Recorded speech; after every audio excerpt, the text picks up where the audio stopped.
Avez-vous déjà imaginé vivre 80 ans en partageant le même corps avec une autre personne? Dormir, se réveiller, respirer et même aimer ensemble, sans jamais pouvoir s'éloigner ne serait-ce qu'une seconde? Eh bien, c'est ma vie. Je m'appelle Louise Mercier, j'ai 84 ans et je vis encore aujourd'hui à Beaune, une petite ville de Bourgogne, à la campagne. Je suis née collée à ma sœur, Lucienne. Les gens de la région disaient que c'était un miracle, d'autres que c'était une punition. Mais pour moi, ce fut les deux à la fois. Je m'en souviens comme si c'était hier, le jour où une journaliste de Paris est venue chez nous, avec ses énormes caméras et sa voix affectée, voulant connaître la véritable histoire des jumelles siamoises de Bourgogne. Je l'ai regardée et j'ai pensé, est-ce que quelqu'un comprendra un jour qu'on n'est pas un fait divers, on est des personnes? Parce que vivre comme ça, collé, c'est apprendre sans cesse à ravaler ce qui n'appartient qu'à soi, le désir, la colère, l'amour, et à partager ce que l'autre ressent, même quand on ne le veut pas. Nous avons grandi à une époque où tout était péché, surtout ce qui était différent. Maman disait que nous étions sa croix, mais que Dieu ne se trompe pas. Et je le crois encore aujourd'hui, vous savez, parce que si Dieu s'est trompé, c'était une belle erreur. On a appris à marcher de côté dans les couloirs étroits de la maison, à dormir en cuillère sans avoir le choix, à rire de nos propres malheurs pour ne pas devenir folle. Maintenant, à 84 ans, je regarde Lucienne à côté de moi. Le même visage, les mêmes rides, le même regard fatigué. Et je pense que nous avons traversé des choses que personne au monde ne pourrait comprendre. Nous avons eu des amours séparés, des douleurs communes, des rêves brisés. Mais en fin de compte, peut-être que le miracle n'était pas de naître ainsi, le miracle, c'était de vivre ainsi. Survivre à la curiosité, à la solitude, au manque d'espace, et malgré tout, aimer et être aimé. Parce qu'au fond, nous n'avons jamais été une seule, nous étions deux entières, apprenant à partager le même corps, sans jamais partager le cœur. La vie tisse parfois des histoires si singulières qu'elles semblent appartenir davantage à la fiction qu'à la réalité. Le voyage que nous sommes sur le point de partager est l'une d'entre elles, une écheveau de 84 ans, entrelaçant deux destins en un seul corps, sous le ciel de la Bourgogne. C'est une histoire d'amour, d'identité et des liens qui nous définissent de manière que nous n'aurions jamais pu prévoir. Avant de plonger au cœur de cette existence unique, nous vous invitons à rejoindre notre communauté. En vous abonnant à notre chaîne, vous vous assurez de ne manquer aucun moment de voyage comme celui-ci, des histoires qui nous rappellent l'incroyable complexité du cœur humain. Votre abonnement est le passeport pour continuer à explorer avec nous les récits les plus profonds de la vie. Maintenant, retournons dans cette pièce silencieuse à Beaune, où une décision impossible flotte dans l'air. L'air dans la chambre de l'hôpital de Dijon était stérile, l'odeur aseptique de propreté luttant contre le doux parfum de lavande qui émanait du petit sachet en tissu que Louise tenait dans sa main gauche libre. La lumière de l'après-midi d'automne, pâle et dorée, entrait par la large fenêtre, dessinant un rectangle lumineux sur le sol en linoléum poli. Assises côte à côte, comme elles l'avaient toujours été depuis leur premier souffle, Louise et Lucienne Mercier écoutaient les paroles du jeune médecin, le docteur Renaud, avec une quiétude qui démentait la tempête qui se formait en elles. Leurs mains droites, celles de Louise et celles de Lucienne, étaient entrelacées sur les genoux qu'elles partageaient, les jointures de 84 ans témoignant d'une vie de soutien mutuel. La technologie a progressé d'une manière que mes prédécesseurs n'auraient même pas pu imaginer, disait le docteur Renaud, ses yeux brillants de l'ambition et de la sincérité de celui qui croit offrir un miracle. Il montrait des images tridimensionnelles sur un écran, des reconstructions numériques de leur torse partagé, montrant le foie fusionné, la cage thoracique commune, le système circulatoire interconnecté. La chirurgie de séparation, aujourd'hui, a un taux de réussite de plus de 90% pour les deux patientes. Nous pouvons vous offrir ce qui vous a été refusé toute votre vie, l'indépendance. Des corps séparés, des vies individuelles. Les mots flottèrent dans l'air, lourds et impossibles. Des vies individuelles. Quel concept étrange et étranger c'était. Louise sentit la légère pression des doigts de Lucienne sur les siens. C'était un code ancien, un langage silencieux développé au fil des décennies. Cela signifiait « Tu entends cette folie ?» Louise regarda le visage de sa sœur, les mêmes fines rides autour des yeux, les mêmes cheveux blancs et clairsemés, mais les expressions étaient des mondes à part. Le visage de Lucienne était un masque de stoïcisme, ses lèvres fines et pincées, ses yeux gris fixés sur le médecin avec une intensité qui frisait la méfiance. Le visage de Louise, en revanche, trahissait une mélancolie rêveuse. Ses yeux bleus, un peu délavés par l'âge, étaient aperdus quelque part au-delà de la fenêtre, au-delà des toits de Dijon, peut-être vers les collines couvertes de vignes de leur maison à Beaune. Indépendance. Le mot résonnait dans son esprit. Une vie où elle pourrait se tourner vers la gauche dans son lit, sans sentir la douce traction de la peau partagée. Où elle pourrait marcher à son propre rythme, sans avoir besoin de synchroniser chaque pas. Où elle pourrait ressentir une tristesse qui ne serait qu'à elle, pas une vibration de mélancolie émanant du corps à côté d'elle. À 16 ans, elle aurait tout donné pour cette promesse. Elle aurait prié, supplié, fait des pactes avec le diable pour une heure de solitude. Mais maintenant, à 84 ans, l'idée était moins une libération qu'une amputation. Comment sépare-t-on ce qui a grandi ensemble non seulement dans la chair, mais aussi dans l'âme? Comment coupe-t-on l'unique témoin de chaque pensée secrète, de chaque larme silencieuse, de chaque joie fugace? Nous vous remercions pour votre considération, docteur, dit enfin Lucienne, sa voix un peu rauque mais ferme. Son choix de mots était délibéré. Considération, pas offre. C'était une façon de garder l'idée à distance, de la traiter comme une curiosité académique et non comme une possibilité réelle. Louise resta silencieuse, sentant la pulsation du sang qu'elle partageait, un rythme constant qui l'avait bercée toute sa vie. Le médecin les regardait, attendant une réponse, une question, une étincelle d'espoir. Mais tout ce qu'il trouva, ce furent 2 paires de vieux yeux, gardant un univers de secrets qu'aucune chirurgie ne pourrait séparer. La plus grande décision de leur vie leur avait été présentée au crépuscule de leur existence, les forçant à regarder en arrière, vers le long et sinueux chemin qui les avait menés jusqu'ici. La neige tombait, épaisse et silencieuse, dans la nuit de janvier 1938, recouvrant les toits d'ardoise de Beaune d'un manteau blanc et immaculé. À l'intérieur de la modeste maison en pierre de la famille Mercier, en bordure du village, le seul son qui brisait le silence était le crépitement du feu dans la cheminée et les gémissements étouffés d'Isabelle Mercier. Son mari, Jean-Pierre, un homme dont les mains étaient aussi calleuses et fortes que les vignes dont il s'occupait, lui tenait la main, son visage plissé par l'inquiétude. Le docteur Laurent, le médecin du village, un homme d'âge mûr avec une moustache fournie et un air perpétuellement fatigué, avait été appelé au milieu de la nuit. L'accouchement était difficile, plus difficile que prévu. Quand le premier enfant naquit enfin, un faible cri emplit la pièce. Une fille. Jean-Pierre sentit une vague de soulagement, mais l'épreuve d'Isabelle n'était pas terminée. Il y en avait un autre, des jumeaux. C'était une surprise, mais une bénédiction. Ce n'est que lorsque le docteur Laurent tenta de séparer les nouveau-nés que l'air dans la pièce se figea. Il fronça les sourcils, son expression de fatigue se transformant en perplexité, puis en un choc silencieux. Les 2 petites filles, petites et fragiles, étaient unies par le côté, de l'aisselle à la hanche, comme si un sculpteur négligent les avait fondues en une seule pièce. « Mon Dieu !» murmura le médecin, sa voix à peine plus qu'un souffle. Isabelle, épuisée, leva la tête. « Ah, que se passe-t-il, docteur ? Où sont mes filles ?» Jean-Pierre s'approcha, son cœur battant contre ses côtes. Il les vit, 2 têtes aux cheveux sombres et fins, 4 petits bras s'agitant dans l'air, 4 petites jambes donnant des coups de pied. Mais un seul torse. Son esprit, habitué à la logique de la terre et des saisons, refusait de comprendre ce que ses yeux voyaient. La nouvelle se répandit dans Beaune à la vitesse d'un feu de paille. Des chuchotements suivaient la famille Mercier comme des ombres. Certains disaient que c'était un mauvais présage, un signe de la colère de Dieu. D'autres, mus par une curiosité morbide, trouvaient des excuses pour passer devant la maison des Mercier, dans l'espoir d'apercevoir les filles collées. Isabelle et Jean-Pierre, cependant, se fermèrent au monde. Leur amour pour leurs filles était féroce et inconditionnel. Isabelle les baptisa Louise et Lucienne. Louise, née la première de quelques secondes à peine, semblait plus calme, ses yeux d'un bleu profond observant le monde avec une curiosité sereine. Lucienne était plus agitée, ses pleurs plus forts, ses yeux gris pétillant déjà d'une obstination latente. Ils les emmenèrent chez un spécialiste à Dijon.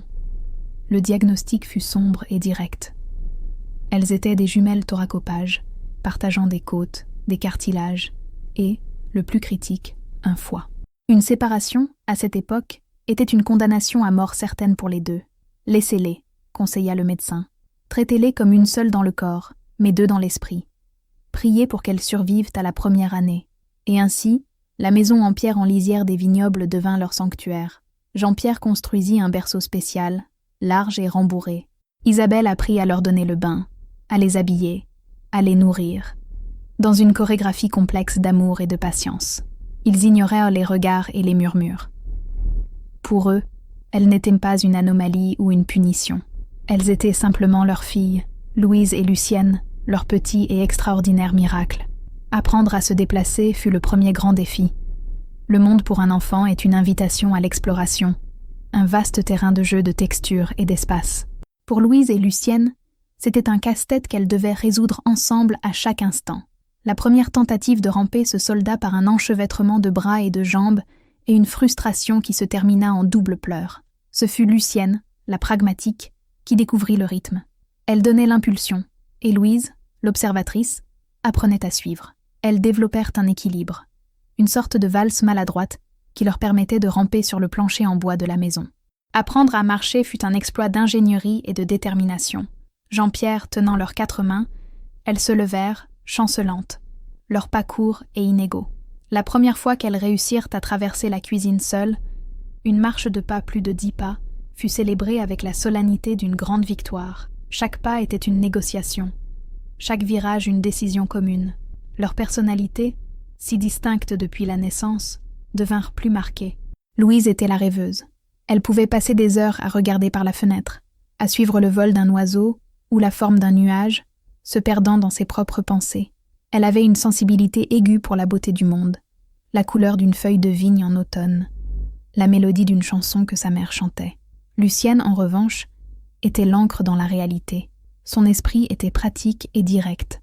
Elle s'intéressait au fonctionnement des choses, comment son père taillait les vignes, comment sa mère faisait le pain. C'était elle qui se souvenait de l'heure des repas, qui remarquait une planche desserrée sur le sol, qui s'interrogeait sur le pourquoi de tout.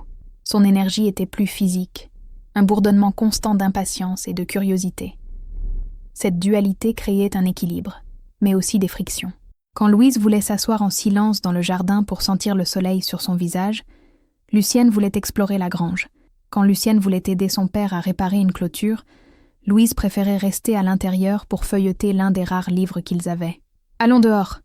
insistait Lucienne, son corps se penchant vers la porte. « Mais on est si bien ici !» soupirait Louise, résistant doucement. Ces petits conflits étaient à leur normalité. Elles apprenaient à céder, à négocier, à trouver un juste milieu. Parfois, la frustration débordait en larmes et en mots de colère, mais leur proximité physique rendait impossible de maintenir la colère longtemps. Elles finissaient par céder à la fatigue, la tête de l'une reposant sur l'épaule de l'autre, la chaleur partagée apaisant la discorde. Leurs parents les protégeaient du monde extérieur avec un dévouement inébranlable. Les allées au village de Beaune étaient rares. Quand ils devaient y aller, Isabelle les habillait d'un large manteau, fait sur mesure, qui dissimulait leurs conditions autant que possible. Mais les regards étaient inévitables. Les enfants arrêtaient de jouer pour les observer, les adultes détournaient rapidement le regard, comme s'ils avaient vu quelque chose qu'ils n'auraient pas dû. Louise se recroquevillait, sentant chaque regard comme une piqûre. Lucienne, quant à elle, levait le menton et les dévisageait, son regard gris défiant, un rempart protégeant la vulnérabilité de sa sœur. Cependant, dans les limites de leur maison et du vignoble, elles n'étaient moins que des enfants. Elles jouaient, riaient, rêvaient. Leur monde était petit, mais il était à elles. Un monde à deux, où la solitude était une impossibilité et la compagnie, une certitude absolue. La question de l'éducation se posa lorsque les filles eurent 6 ans. L'école du village était impensable. Jean-Pierre et Isabelle savaient que la cruauté innocente des autres enfants serait une torture pour leurs filles. La logistique, aussi, était un cauchemar. Comment pourrait-elle s'asseoir à un bureau? Comment participerait-elle au jeu de la récréation? Après de nombreuses nuits de discussion à la lueur de la cheminée, ils prirent une décision. Jean-Pierre vendit une petite parcelle de terre, la moins fertile, pour engager un tuteur. C'est ainsi que Madame Dubois entra dans leur vie. C'était une veuve de Dijon, une femme d'un certain âge avec des lunettes à monture fine et un sourire doux qui ne faiblissait jamais. Elle ne montra ni choc ni pitié en rencontrant les filles, seulement une curiosité professionnelle. Madame Dubois venait 3 fois par semaine, apportant avec elle des livres, des cartes et un monde de connaissances qui s'ouvrait aux sœurs sur la petite table de la cuisine. Les leçons étaient un nouvel exercice de coopération. Pour écrire, elles devaient trouver une position où l'une pouvait tenir le cahier pendant que l'autre écrivait, en alternant les tâches. Louise tomba amoureuse des mots, de la façon dont les histoires de Victor Hugo et les poèmes de Lamartine la transportaient dans des lieux lointains, dans des vies qui n'étaient pas la sienne. Elle dévorait les livres, son imagination s'envolant librement. Lucienne, quant à elle, était attirée par l'ordre et la logique des mathématiques et des sciences. Les chiffres avaient un sens. Il y avait une bonne réponse, une solution claire. Elle se délectait de la résolution de problèmes d'arithmétique et était fascinée par les cartes, non pas pour les histoires des lieux, mais pour leur géographie, leurs frontières et leurs rivières. Comment peuvent-elles être si différentes ? S'émerveillait Madame Dubois auprès d'Isabelle, tout en prenant un café après une leçon. C'est comme avoir le soleil et la lune assis à la même table. Leurs rêves suivaient également des chemins divergents. Louise rêvait de voyager à Paris, de voir les musées, de se promener sur les quais de la Seine, peut-être même d'écrire ses propres histoires. C'étaient des rêves silencieux, gardés au fond de son cœur, car elle savait qu'ils étaient impossibles. Les rêves de Lucienne étaient plus concrets. Elle rêvait de gérer le vignoble, d'apprendre les secrets du sol et du climat, de créer un vin qui porterait le nom de Mercier. Elle passait des heures avec son père dans les vignes, absorbant chaque détail, son esprit cataloguant les informations sur la taille, la récolte, la fermentation. Cette division des intérêts devint un refuge pour leurs individualités. Quand Louise était plongée dans un roman, son esprit était à des kilomètres, et Lucienne ressentait une sorte d'intimité mentale, une liberté de se concentrer sur ses propres pensées. La même chose se produisait lorsque Lucienne était absorbée à faire les calculs pour la production de l'année suivante. Louise pouvait laisser son esprit vagabonder dans ses propres jardins secrets. Cependant, le partage était inévitable. Louise lisait à haute voix pour Lucienne pendant que celle-ci dessinait des plans pour de nouvelles plantations. Lucienne expliquait des concepts de géométrie à Louise, en utilisant les formes des feuilles et des grappes de raisin comme exemple. Elles devinrent, l'une pour l'autre, l'enseignante et l'élève, le public et la critique. Leurs connaissances étaient un tissu tressé avec les fils de leurs intérêts distincts. La petite cuisine de la maison Mercier n'était pas une salle de classe pour 2 élèves, mais plutôt le laboratoire d'un esprit unique avec 2 perspectives. L'adolescence n'arriva pas comme une douce brise, mais comme une tempête qui ébranla les fondations de leur monde partagé. Le corps, qui avait toujours été un territoire de coopération, devint un champ de bataille. Les changements de la puberté, confus et accablants pour tout jeune, étaient pour elles une expérience d'étrangeté amplifiée. Quand les premières règles arrivèrent, ce fut un événement de panique et de honte partagée. Isabelle leur expliqua ce qui se passait avec une délicatesse infinie, mais la réalité était écrasante. Elles ressentaient les mêmes crampes, la même fatigue, mais leurs réactions émotionnelles étaient opposées. Louise se sentait mélancolique et vulnérable, ne désirant que s'enrouler dans un cocon de couverture. Lucienne se sentait furieuse, trahie par un corps qui lui imposait une complication de plus, une chaîne de plus. « Je déteste ça », sifflait Lucienne, son corps tendu de rage. « On ne peut rien y faire », murmurait Louise, les larmes aux yeux.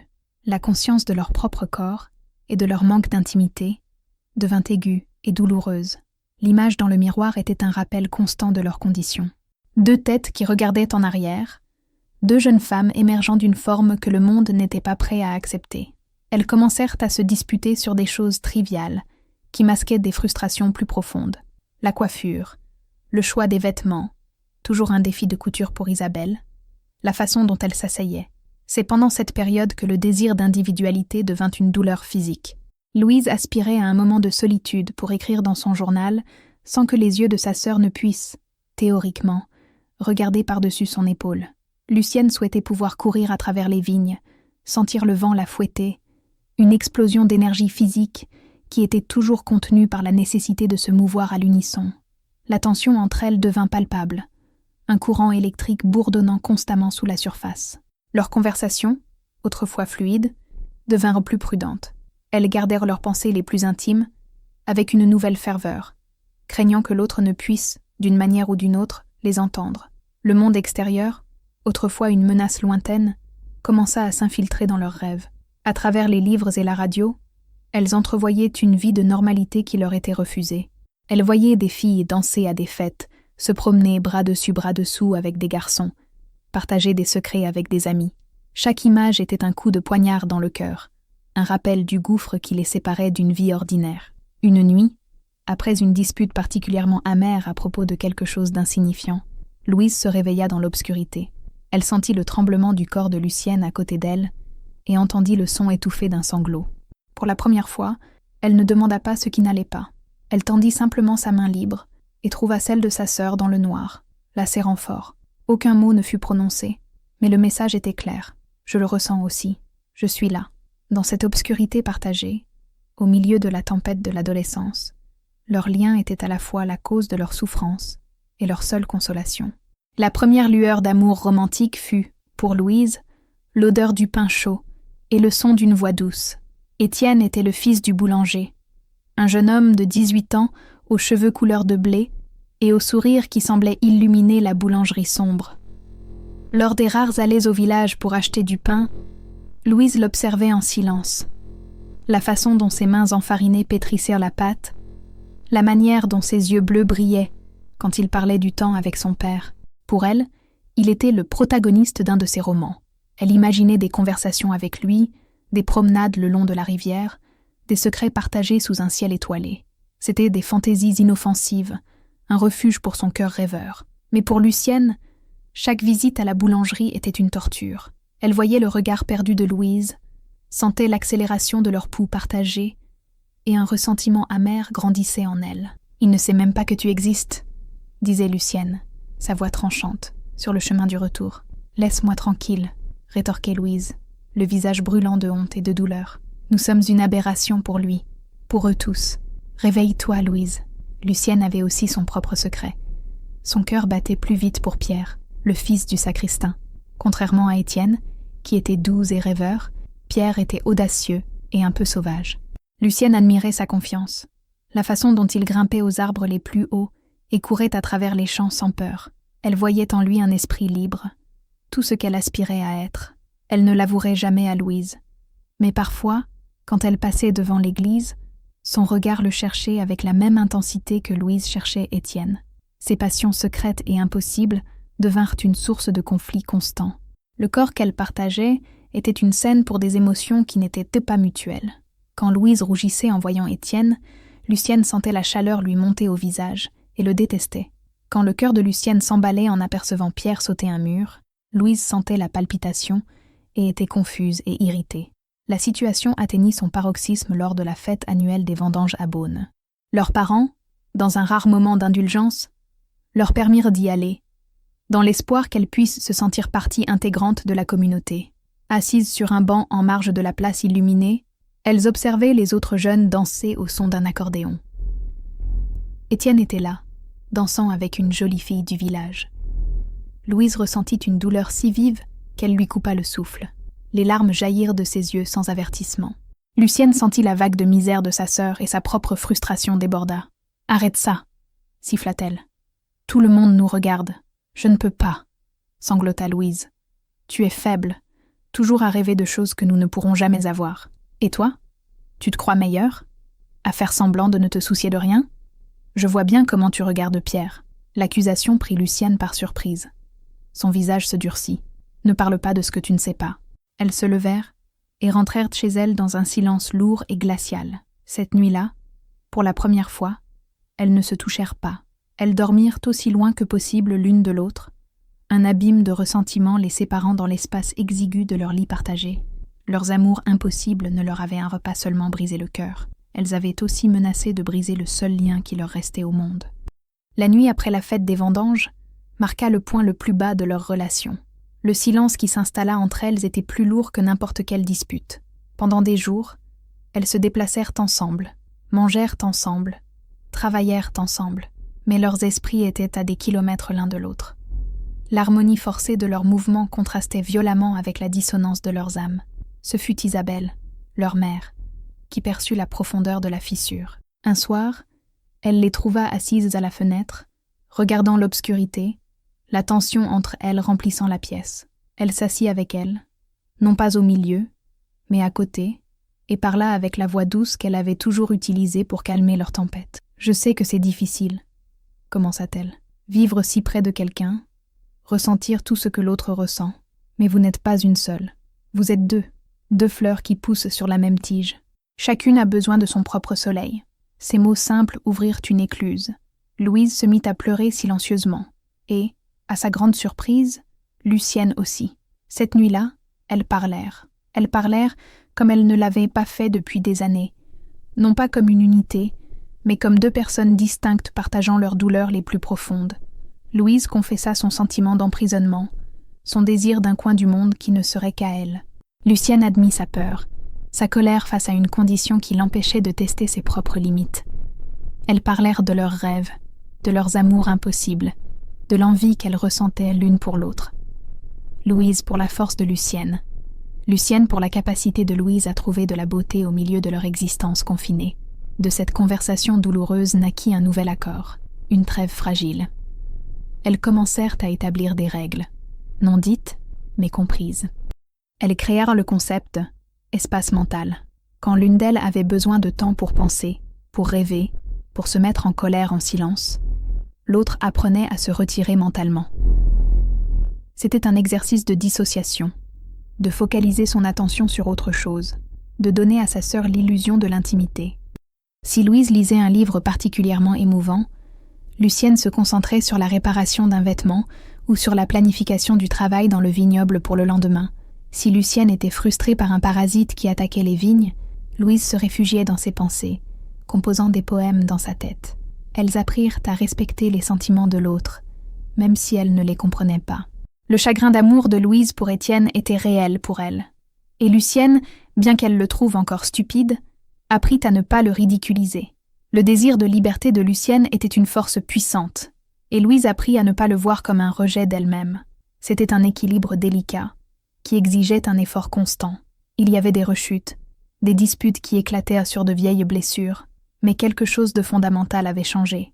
Elles avaient reconnu leur individualité non pas comme une source de conflit, mais comme une vérité qui devait être nourrie pour qu'elles puissent survivre. Elles avaient cessé de lutter contre leurs conditions et avaient commencé à lutter pour elles-mêmes, dans les limites de cette condition. Leur lien, forgé dans la chair et les os, était en train d'être renforcé par les fils plus solides du respect et de la compréhension. Elles avaient 22 ans quand Henri apparut. La Bourgogne au printemps était une explosion de vie. Les vignes bourgeonnant d'un vert tendre et l'air rempli du bourdonnement des abeilles. Il arriva sans fanfare, un homme mince de Paris, aux cheveux sombres et ébouriffés et aux yeux bruns si intenses qu'il semblait absorber tout ce qu'il voyait. Il installa son chevalet sur une colline, surplombant le vignoble des Merciers, un endroit qui offrait une vue panoramique sur le paysage vallonné. Il n'était pas muet, comme la légende du village le raconterait plus tard, mais c'était un homme de peu de mots. Sa communication passait par ses pinceaux, par le fusain sur le papier. Les habitants de Beaune le regardaient avec la méfiance habituelle réservée aux étrangers, surtout aux artistes de Paris. Louise et Lucienne le virent pour la première fois, alors qu'elles travaillaient entre les rangs de vignes.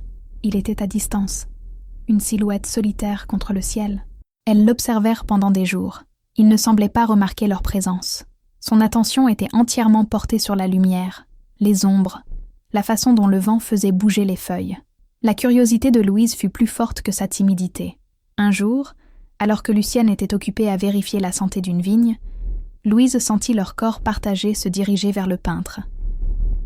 Lucienne résista un instant, puis céda, sa propre curiosité l'emportant sur sa prudence. Elles s'approchèrent en silence. Henri ne fut ni effrayé ni surpris. Il leva simplement les yeux de sa toile, et son regard ne contenait ni la pitié, ni le choc, ni la curiosité morbide auquel elles étaient habituées. Il y avait seulement de l'intérêt, un intérêt calme, artistique. Il les regarda de la même manière qu'il regardait un arbre tordu par le vent ou un amas de nuages, comme une forme complexe et fascinante. Il fit un signe de tête, un salut silencieux, et retourna à son travail. Elles restèrent là, à observer. Elles virent comment il mélangeait les couleurs sur sa palette, comment ses traits capturaient la lumière dorée de l'après-midi. Il ne les ignorait pas. Il les incluait simplement dans le paysage qu'il absorbait.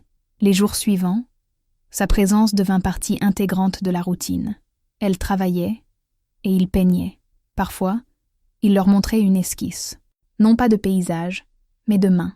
Les mains de leur père, calleuses et fortes. Les mains de leur mère, pétrissant le pain. Et, un jour, une esquisse de leurs 4 mains travaillant la terre. Ce fut Louise qui parla la première. Elle lui posa des questions sur ses peintures. Sa voix était timide, mais Henri répondit avec un sérieux qui la mit à l'aise. Il parlait de couleurs et de composition, pas de sentiments. Ses mots étaient précis, économiques. Lucienne restait principalement silencieuse pendant ces interactions. Elle observait Henri avec une méfiance analytique.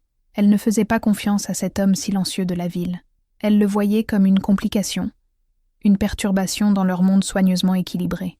Mais elle voyait aussi la façon dont les yeux de Louise brillaient quand elle parlait avec lui, une lumière qu'elle n'avait pas vue depuis longtemps. Et cela, malgré elle, la fit hésiter. Le peintre silencieux était arrivé sur leur colline, et sans qu'aucune d'elles ne le sache, il était sur le point de redessiner la carte de leur vie. La relation entre Louise et Henri s'épanouit avec la délicatesse d'une fleur de vigne. Ce ne fut pas une passion dévorante, mais une reconnaissance lente et profonde d'âme sœur. Leur conversation était courte, mais chargée de sens. Henri parlait plus couramment à travers ses dessins. Il commença à les dessiner. Non pas comme une curiosité, mais comme une étude de la forme et de l'émotion. Ses premières esquisses étaient de loin, capturant leur silhouette unique contre le paysage. Puis, il s'approcha. Il dessina leur visage, côte à côte, et c'est là que son art révéla sa perception. Il captura la mélancolie rêveuse dans les yeux de Louise et la force têtue dans le menton de Lucienne. Il les voyait comme 2 personnes distinctes, et son fusain rendait cette distinction visible pour le monde. « Il te dessine toi, pas nous », observa Lucienne un après-midi, sa voix neutre, en regardant un portrait qu'Henri venait de faire. Sur le papier, le regard de Louise était le point focal, rempli d'une lumière intérieure, tandis que le visage de Lucienne était légèrement dans l'ombre, observateur et protecteur. Louise sentit son cœur bondir. C'était vrai. Le regard d'Henri, quand il n'était pas sur la toile, cherchait le sien. Il voyait au-delà de leurs conditions physiques et se connectait à son essence, à la poétesse silencieuse qui vivait en elle. Leurs interactions devinrent leurs secrets partagés. Henri lui apportait des livres de poésie de Paris, qu'elle lisait avidement. Elle, à son tour, lui parlait des histoires de la terre, des légendes de la Bourgogne. C'étaient des conversations qui se déroulaient à voix basse, pendant que Lucienne faisait semblant d'inspecter les vignes à quelques mètres de là. Lucienne était la gardienne réticente de cette romance naissante. Sa présence était une constante, un fait inaltérable. Elle se sentait comme une intruse dans l'histoire d'amour de sa propre sœur. Son corps, son espace, étaient envahis par des émotions qui n'étaient pas les siennes. La chaleur qu'elle ressentait sur sa peau quand la main d'Henri effleurait accidentellement celle de Louise, l'accélération du pouls qu'elle partageait quand leurs regards se croisaient, tout cela était une violation de sa souveraineté. Une nuit, la colère et la jalousie qu'elle avait refoulées explosèrent. « Je n'en peux plus », dit-elle à Louise, sa voix un murmure féroce dans l'obscurité de la chambre. « Je ne supporte plus d'être une ombre dans ton histoire. Ce corps est aussi à moi. » Louise ressentit un coup de poignard de culpabilité. Elle avait été si absorbée par son propre bonheur qu'elle avait oublié le sacrifice silencieux de sa sœur. « Que veux-tu que je fasse, Lucienne ? Pour la première fois de ma vie, quelqu'un me voit. Juste moi. Et moi ?» La voix de Lucienne se brisa. « Qui me voit, moi ?» La question resta en suspens entre elles, douloureuse et sans réponse. L'amour de Louise pour Henri avait apporté une joie immense. Mais il avait aussi exposé l'injustice la plus profonde et la plus cruelle de leur existence partagée. Pour que l'une puisse être aimée, l'autre devait devenir invisible. Et c'était peut-être un prix trop élevé à payer. La crise déclenchée par la confession de Lucienne força une négociation qui allait définir le reste de leur vie. Elles ne pouvaient pas continuer ainsi, l'une vivant une romance et l'autre étant une spectatrice captive. Le bonheur de Louise détruisait le fragile équilibre qu'elles avaient reconstruit. Pendant plusieurs jours, elles se parlèrent à peine. La tension était un nœud serré au centre de leur être partagé. Henri sentit le changement. L'éclat dans les yeux de Louise avait disparu, remplacé par une ombre de tristesse.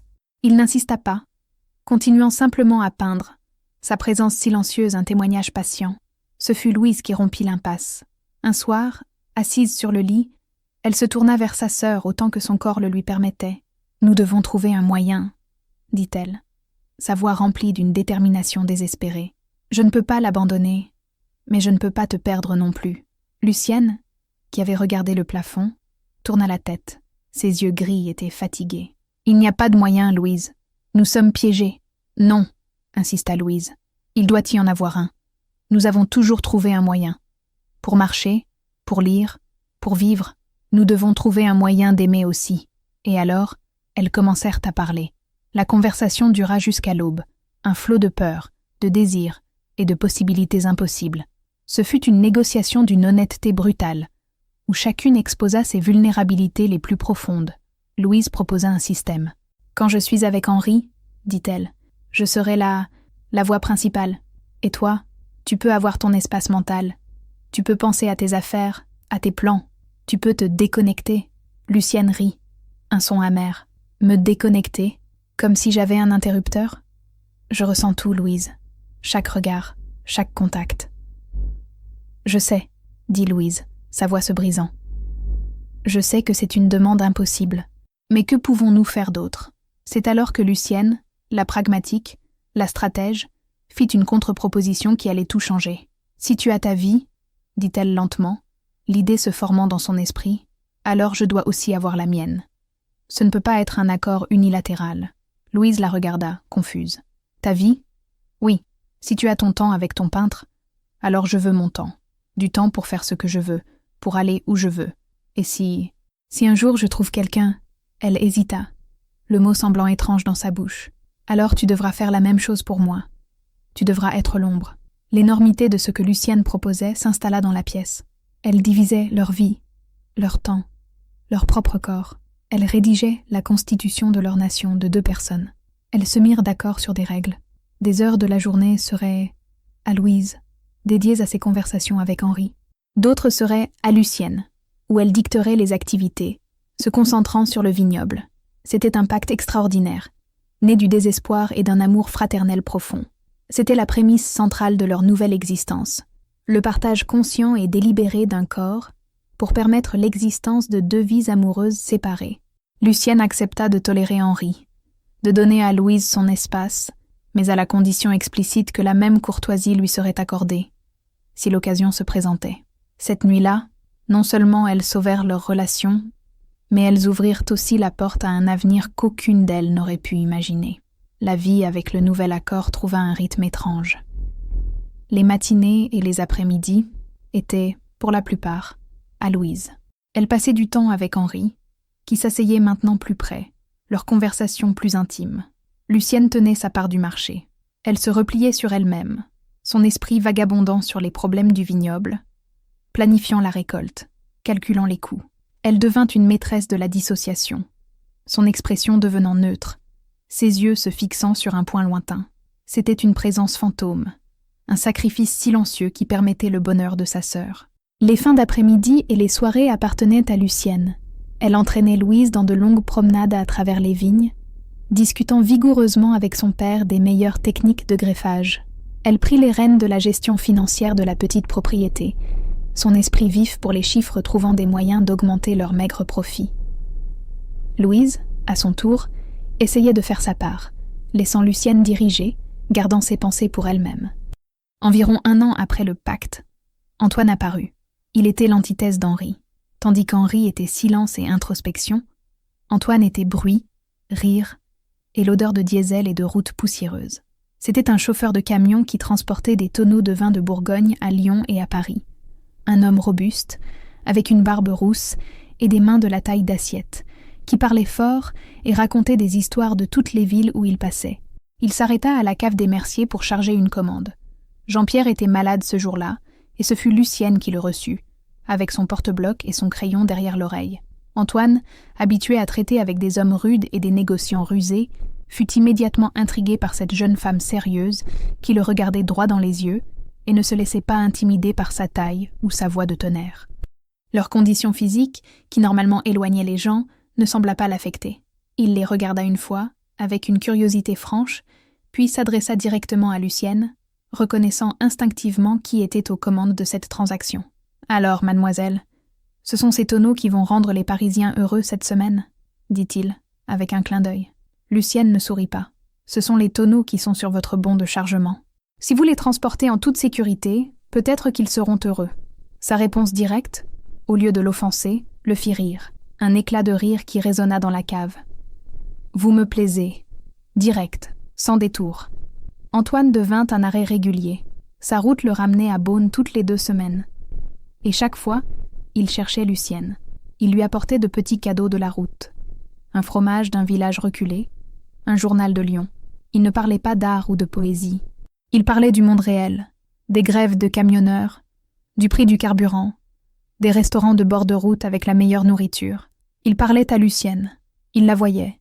Il voyait son intelligence, sa compétence, son humour sec. Il ne semblait pas remarquer Louise, qui était devenue, par nécessité et par accord, l'ombre. Et Lucienne, qui avait construit des murs si hauts autour de son cœur, les sentit commencer à s'effriter. Cet homme bruyant et sans sophistication la voyait comme personne auparavant. Son tour était venu.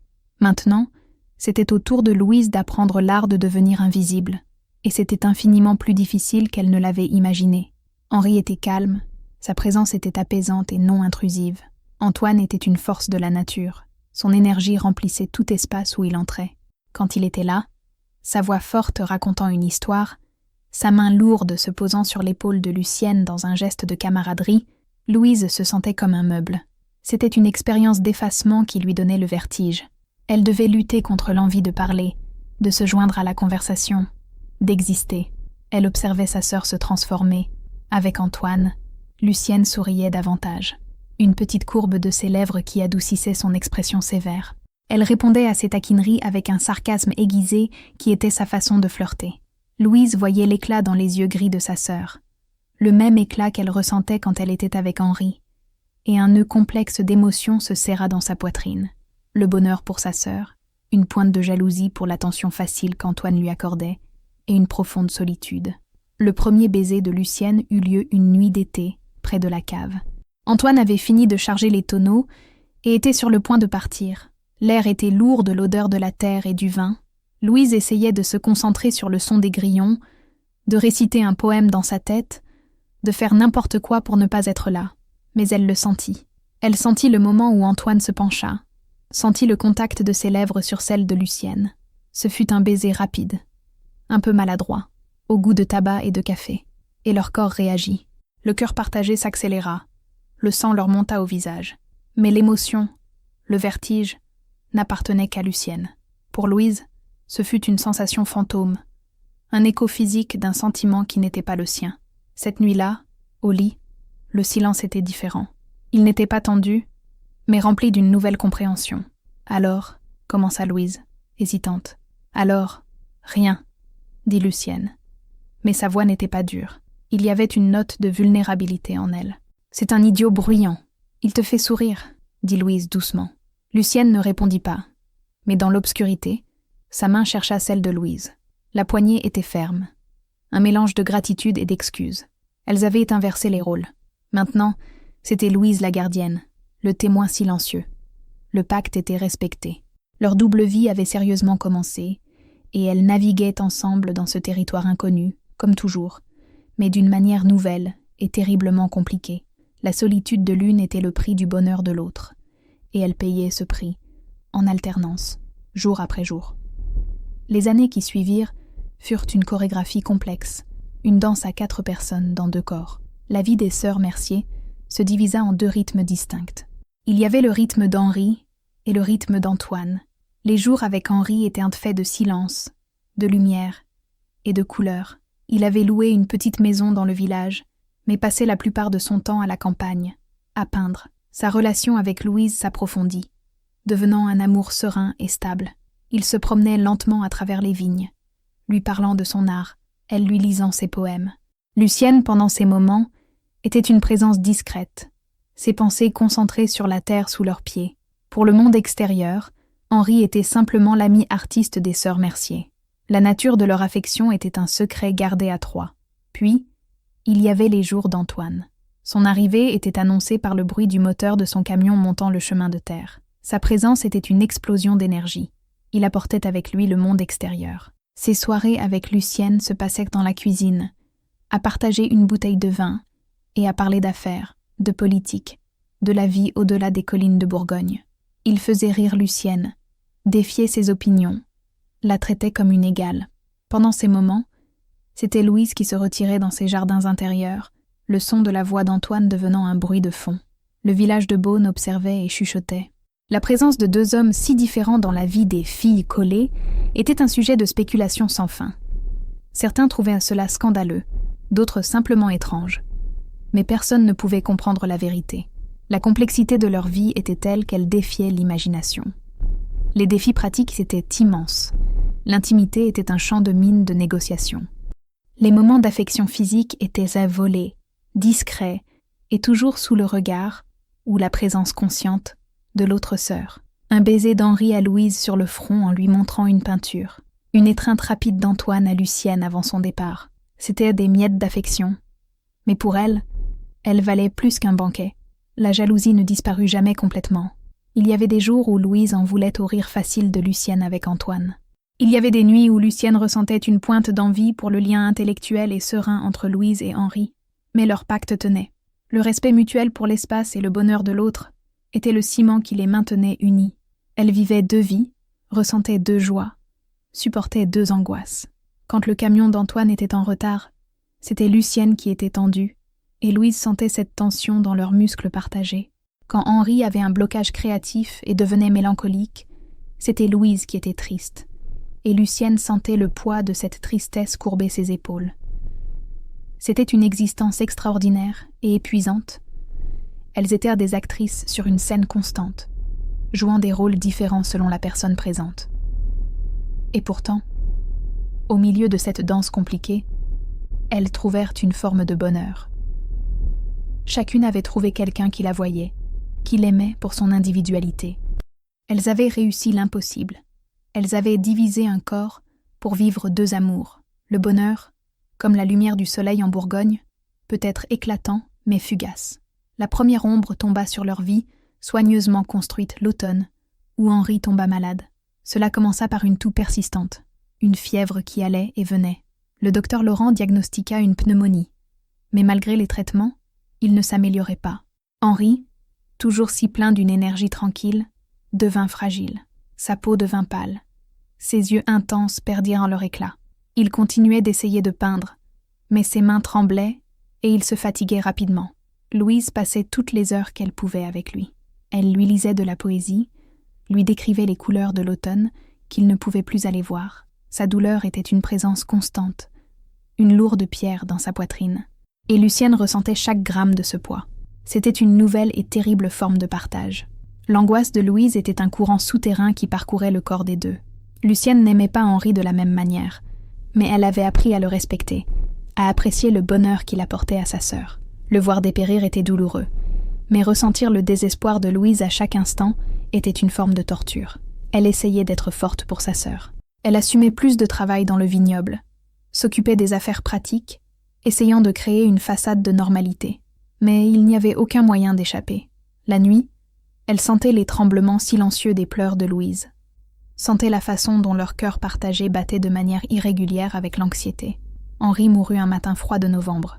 Louise était à ses côtés, lui tenant la main. Elle sentit son dernier souffle, le moment où la vie le quitta. Et un morceau de sa propre vie partit avec lui. Le deuil de Louise fut un abîme. Un silence profond s'installa en elle. Elle arrêta de lire, arrêta d'écrire. Sa lumière intérieure s'éteignit, et Lucienne fut entraînée dans cette obscurité.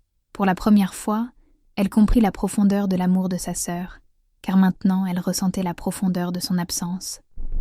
Pendant des semaines, ce fut Lucienne qui les fit fonctionner. C'est elle qui les habilla, qui les nourrit, qui les guida à travers la journée. Elle déplaçait leur corps partagé à travers un brouillard de douleur qui émanait de Louise. Il n'y avait pas de mots qu'elle puisse dire. Elle pouvait seulement être présente, supporter, être l'encre au milieu de la tempête de deuil de sa sœur. La toile d'Henri, la dernière qu'il avait commencée, resta inachevée sur son chevalet. C'était un portrait de Louise, juste son visage, les yeux regardant quelque chose au-delà du spectateur. Mais il était incomplet, une esquisse au fusain avec juste une touche de couleur. C'était une métaphore parfaite de la vie de Louise. Son amour, son chef-d'œuvre, était resté inachevé, et le silence qu'il laissa était assourdissant. La perte d'Henri laissa un vide qui modifia l'équilibre de leur vie. Le rythme de Louise avait disparu, et il ne restait que celui d'Antoine. Pendant un certain temps, sa présence bruyante et pleine de vie fut une distraction bienvenue de la douleur. Il était gentil avec Louise à sa manière, lui apportant de petites friandises de la ville essayant de la faire sourire avec l'une de ses histoires exagérées. Mais la dynamique avait changé. La relation de Lucienne avec Antoine, qui était auparavant une source d'équilibre, semblait maintenant presque une trahison. Comment pouvait-elle rire de ses blagues alors que Louise était plongée dans un deuil si profond? La culpabilité commença à ronger la joie qu'elle ressentait avec lui. Antoine sentit aussi le changement. La maison des Merciers, autrefois un refuge accueillant sur sa route solitaire, était maintenant couverte d'un linceul de tristesse. La spontanéité de sa relation avec Lucienne disparut, remplacée par une prudence et un poids qu'aucun des deux ne savait comment dissiper. Ses visites devinrent un peu moins fréquentes. D'abord, ce fut un voyage annulé à cause d'une grève. Puis, un changement d'itinéraire qui le mena vers le sud au lieu du nord. Les excuses étaient plausibles. Mais Lucienne sentait la distance grandir. Leurs conversations téléphoniques devinrent plus courtes, plus forcées. Elle n'en parla jamais avec Louise. Sa sœur avait déjà son propre fardeau à porter. Lucienne garda son anxiété croissante pour elle-même, mais son inquiétude était une tension constante dans leur corps. Louise la sentait, mais elle était trop perdue dans son propre brouillard pour pouvoir la nommer. Un jour, Antoine n'apparut tout simplement pas. Lucienne attendit toute la journée, le son de chaque camion sur la route lointaine faisant bondir son cœur. Mais il ne vint pas, ni le lendemain, ni la semaine suivante. Ses appels restèrent sans réponse. La douleur de Lucienne était différente de celle de Louise. Ce n'était pas le deuil aigu et final de la mort, mais la douleur corrosive de l'abandon, du silence, de l'incertitude. Il avait disparu de sa vie comme un camion qui tourne à un coin de rue et se perd au loin. Il n'y eut pas d'adieu, pas d'explication, juste une absence qui devint de plus en plus permanente. Elle ne sut jamais ce qui s'était passé. S'il avait trouvé quelqu'un d'autre, si la complexité de leur vie était devenue trop lourde pour lui, ou si la route l'avait simplement mené vers une autre destination. Maintenant, elles étaient toutes les deux en deuil. L'une pour un amour qui s'était terminé trop tôt, l'autre pour un amour qui n'avait jamais eu la chance de s'épanouir complètement. Les deux vies qu'elles avaient construites avec tant de soin s'étaient effondrées.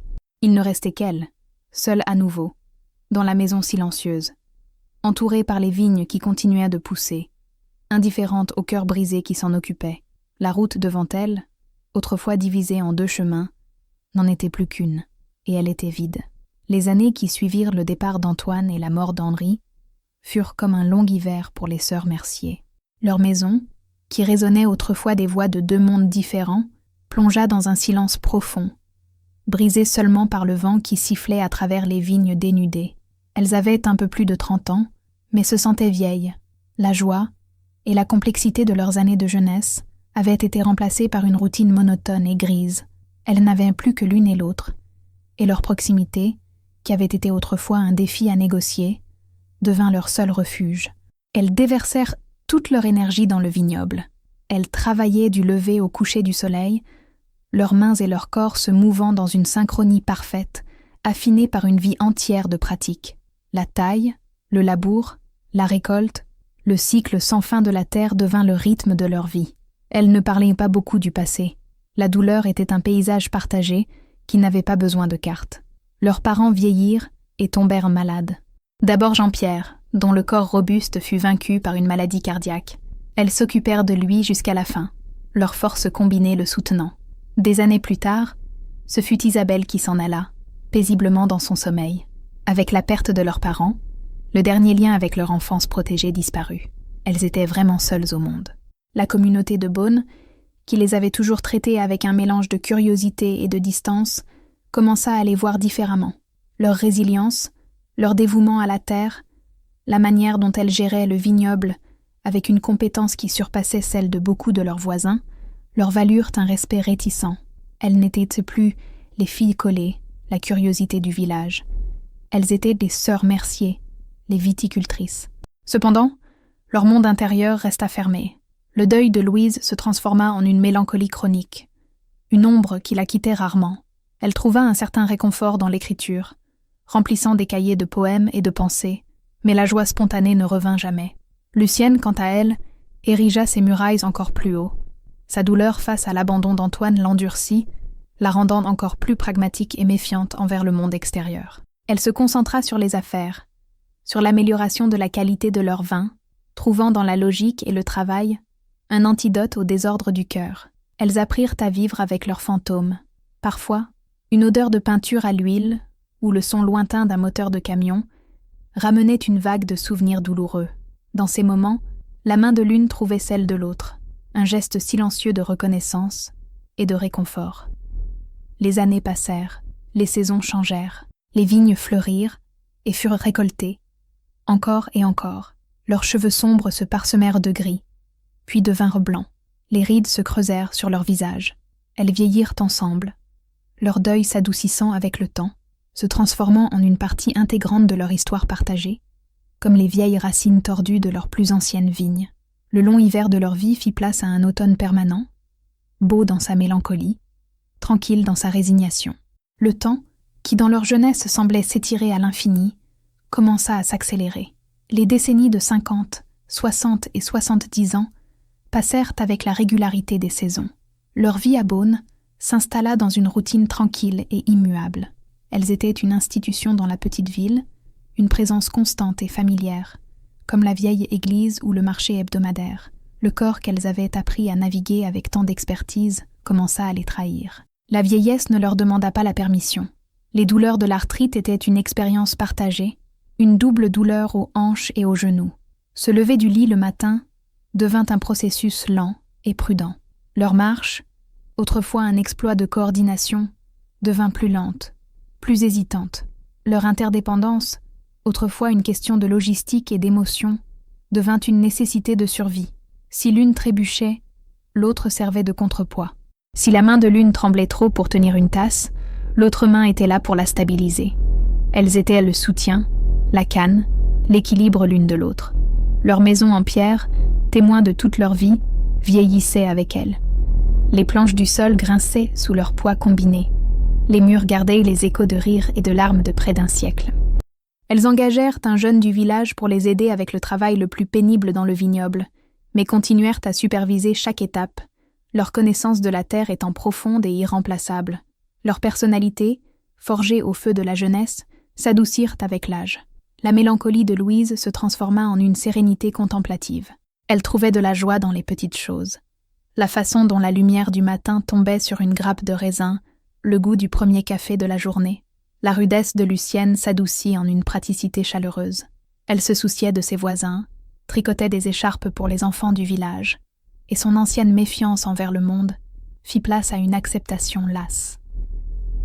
Leurs conversations devinrent un flux continu, finissant souvent les phrases l'une de l'autre.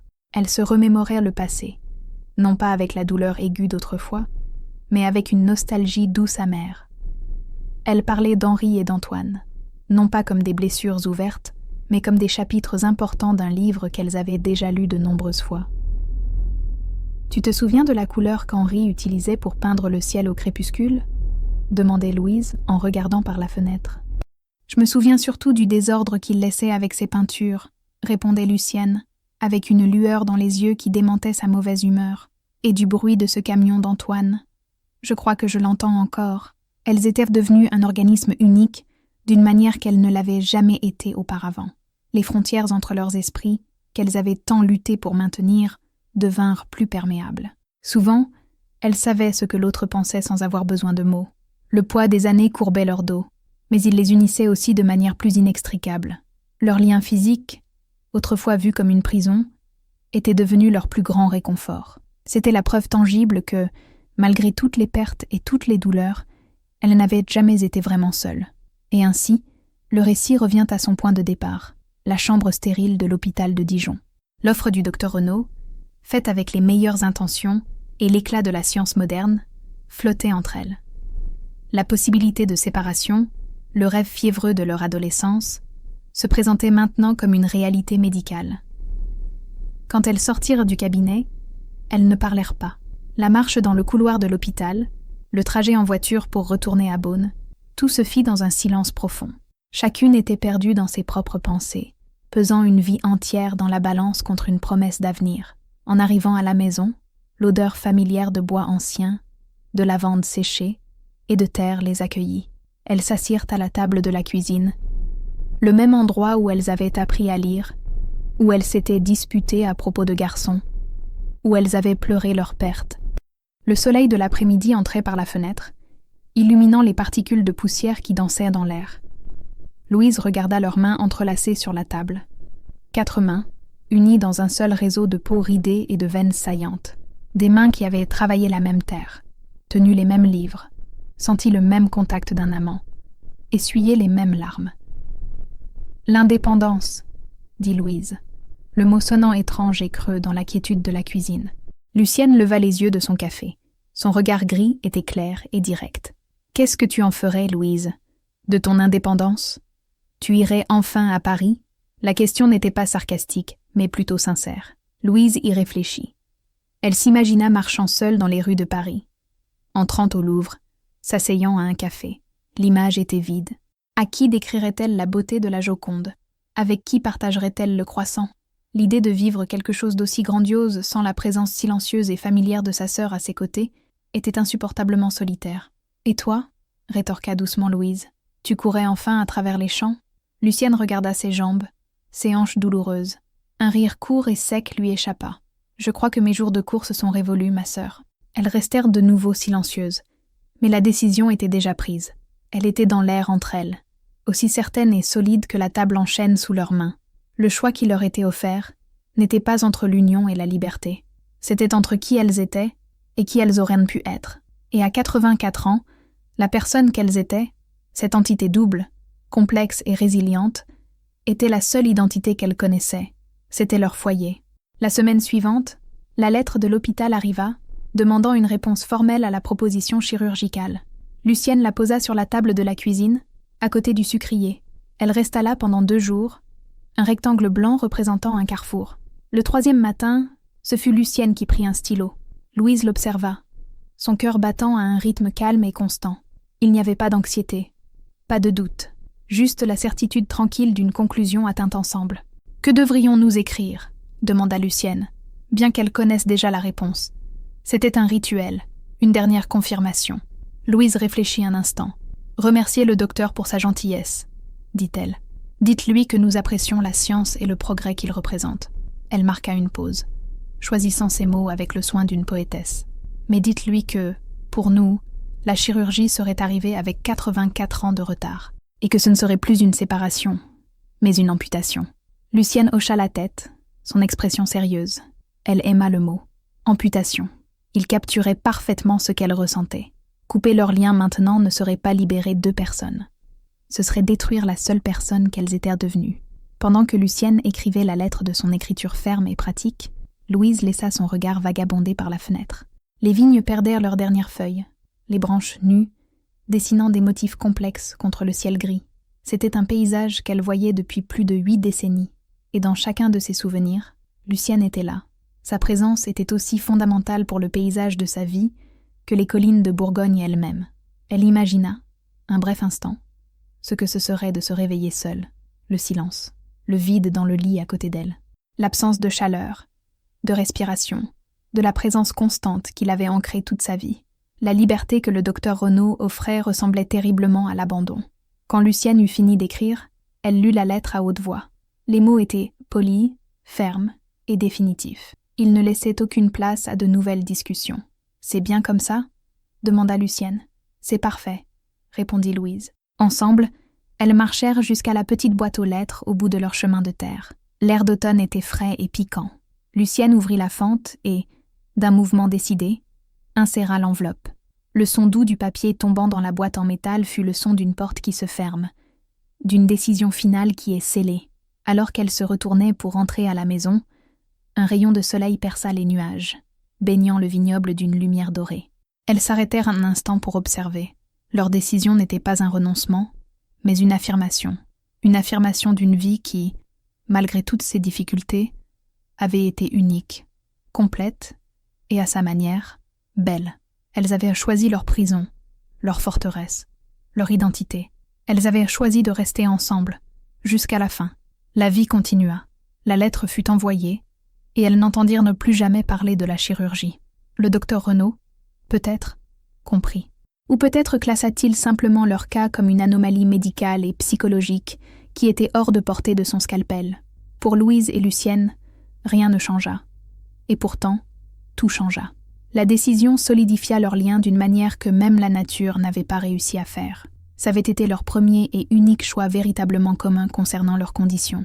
Et en choisissant l'union, elles trouvèrent la forme ultime d'autonomie. Maintenant, sur le porche arrière de leur maison, elles regardent le coucher du soleil, comme elles l'ont fait des milliers de fois auparavant. Le ciel au-dessus de la Bourgogne est peint de tons orange, rose et violet, les couleurs qu'Henri aurait adoré capturer. Une douce brise agite les feuilles restantes sur les vignes, et l'air est imprégné de l'odeur de terre humide et de fumée de cheminée. Elles sont assises sur une large chaise à bascule, construite par Jean-Pierre il y a de nombreuses années, se balançant d'avant en arrière à un rythme doux et synchronisé. Une couverture en laine couvre leurs jambes. La main libre de Louise tient une tasse de tisane, et sa chaleur irradie vers les deux. « C'était une bonne récolte cette année », dit Lucienne, sa voix un murmure satisfait. « La terre est toujours généreuse », répond Louise, ses yeux fixés sur l'horizon. Elles n'ont pas besoin de plus de mots. Leur silence est aussi confortable et plein de sens que n'importe quelle conversation. C'est un silence construit sur 84 ans de secrets partagés, de douleurs supportées ensemble, de joies ressenties en double. Leur histoire n'a pas été la tragédie que les habitants du village chuchotaient à leur naissance. Ce n'était pas le conte de fées d'amour parfait que Louise lisait dans ses livres. C'était quelque chose de bien plus complexe et réel. C'était une histoire sur la négociation constante entre le soi et le nous, sur la recherche de l'individualité, non pas dans la séparation, mais dans le plus profond des liens. Elles ont connu la jalousie, la colère, l'amour et une complicité que peu d'humains connaîtront. Elles ont partagé le même corps, mais ont vécu des vies amoureuses séparées, ont ressenti des chagrins d'amour distincts et, à la fin, ont trouvé la paix dans leur union inéluctable. Le dernier rayon de soleil disparaît derrière les collines, et le crépuscule enveloppe le vignoble d'un doux manteau bleu. La chaise à bascule continue son mouvement rythmique, deux têtes blanches, côte à côte, regardant la même obscurité qui approche. Mais elles n'ont pas peur, car, quoi qu'il arrive, elles savent qu'elles n'y feront pas face seules. Leur long voyage, qui a commencé par un unique souffle partagé, se terminerait de la même manière, ensemble. La prison était devenue le sanctuaire, et dans le cœur double de la Bourgogne, elles avaient trouvé leur forme unique et extraordinaire de liberté. Et ainsi, sous le ciel de la Bourgogne, l'histoire de Louise et Lucienne trouve sa cadence paisible. Un conte de deux âmes dans un seul corps, un témoignage d'un amour qui a défié toute définition. Si leur voyage a résonné en vous, s'il vous a fait réfléchir aux liens qui nous unissent, veuillez envisager de vous abonner à notre chaîne. Laissez un commentaire avec vos pensées et un j'aime pour nous aider à partager plus d'histoires qui explorent les profondeurs de l'expérience humaine. Nous sommes reconnaissants de vous avoir avec nous dans ce voyage.